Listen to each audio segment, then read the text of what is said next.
untuk mengantisipasi serangan-serangan balik yang saya kira cukup menukik.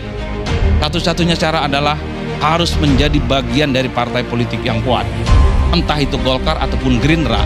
Hanya partai ini yang saya kira punya instrumen, punya aktivis, punya jejaring politik yang saya kira akan mampu menghadapi serangan-serangan secara masif dan agresif selama Pak Jokowi setelah tak lagi jadi presiden. Oleh karena itu semua sangat tergantung Pak Jokowi.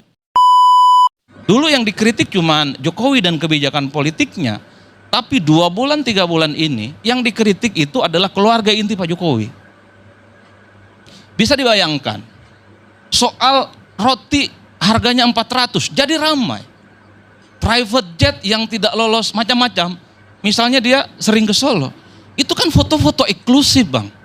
Rakyat biasa seperti saya, cuman dosen dan petani, nggak mungkin mendapatkan akses foto-foto yang sifatnya eksklusif. Itu pasti bocor dan netes dari dalam. Itu nggak gampang. Belakangan juga ramai di X. Kebetulan saya juga belajar X tahun ini Bang. Mualaf di X saya, di Twitter. Orang ramai bicara tentang akun Fufu Fafa. Itu ramai betul itu. Bisa dicek akun Fufu Fafa itu tuduhannya ke siapa. Dikaitkan dengan salah satu wakil presiden terpilih di negara ini. Sekalipun sudah dibantah, tapi para pegiat netizen itu mengasosiasi ke salah satu nama. Dan isinya, Masya Allah itu, kritik. Wakil presiden kan cuma satu, bukan salah satu. Abang lah tafsirkan itu. Dan akun Fufu Fafa itu screenshotnya luar biasa betul. Prabowo dihabisin, dikritik. Para artis, PKS, semua kelompok-kelompok kritis saat itu dihabisin Bang. Dan itu ramai. Ini menunjukkan betapa konsolidasi kekuatan hari ini tidak sekuat 10 tahun yang lalu. Jaring pengamannya itu meleleh satu persatu. Ini menunjukkan satu hipotesa bahwa ketika seseorang tak lagi menjadi pejabat publik, dia hanya tinggal nunggu waktu bahwa di akhir masa jabatan kekuatan politiknya, secara perlahan dia itu akan tak lagi dikenang oleh publik secara umum. Itu pertama ya. Nah, yang kedua, yang ketiga, lalu apa what's next lah bagi Pak Jokowi setelah tak jadi presiden? Pilihannya bagi saya, kalau Pak Jokowi membiarkan para kritikusnya itu membabi buta dan akan muncul partai politik, kelompok-kelompok civil society yang kritis akan fight back, nyerang secara terbuka tanpa ada yang memberikan backing politik ke Pak Jokowi, maka Pak Jokowi cukup pulang ke Solo, tinggal di Karanganyar, di tanahnya yang luas. Tapi kalau ada harapan serangan-serangan publik ke depan itu semakin masif, semakin intensif, maka wajib hukumnya bagi Pak Jokowi harus punya sandaran politik yang kuat. Karena ke depan yang dibicarakan orang itu bukan soal approval rating lagi, bukan soal ada anaknya jadi wapres, bukan soal menantunya jadi gubernur, bukan itu lagi. Tapi dosa-dosa politik Pak Jokowi akan dihitung dan diakumulasi selama 10 tahun dan akan muncul serangan-serangan balik. Di situ yang paling nyata pasti PDIP.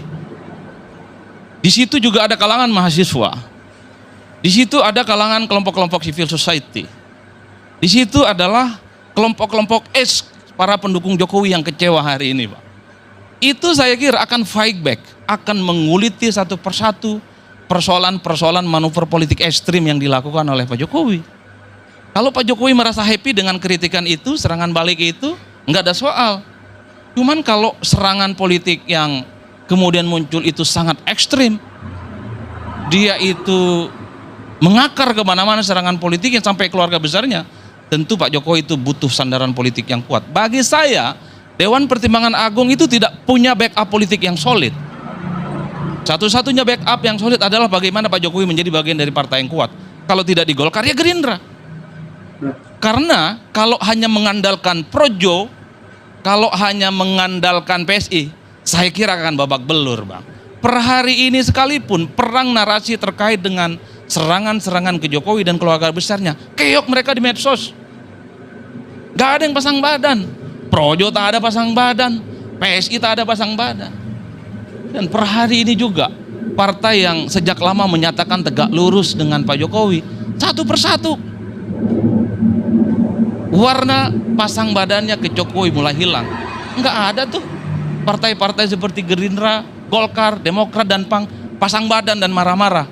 Ketika akun Fufufapa, ketika Mas Kaisang dan yang lainnya dikritik, nggak ada. Yang bela itu cuma kawan-kawan Projo dan PSI.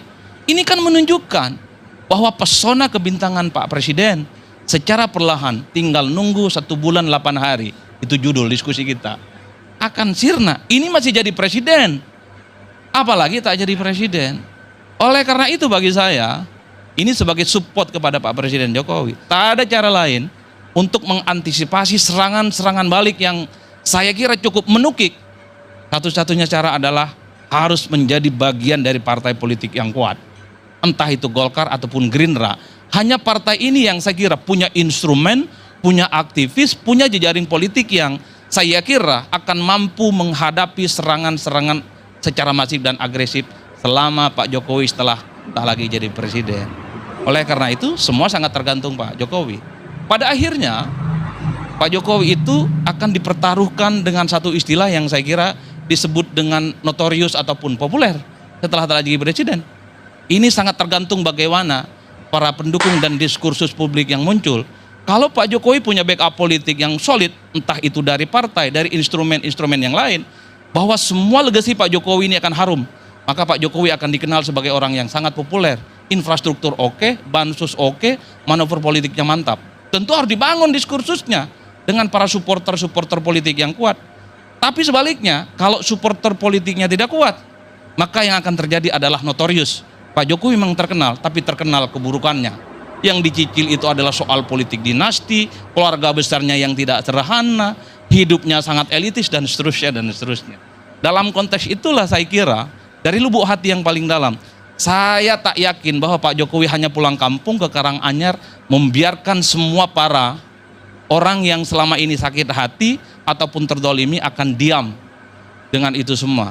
Oleh karena itu pastinya Pak Jokowi sedang berpikir untuk mencari satu sandaran politik yang pastinya akan diandalkan supaya serangan-serangan itu bisa ditangkal dan ada orang yang kemudian pasang badan.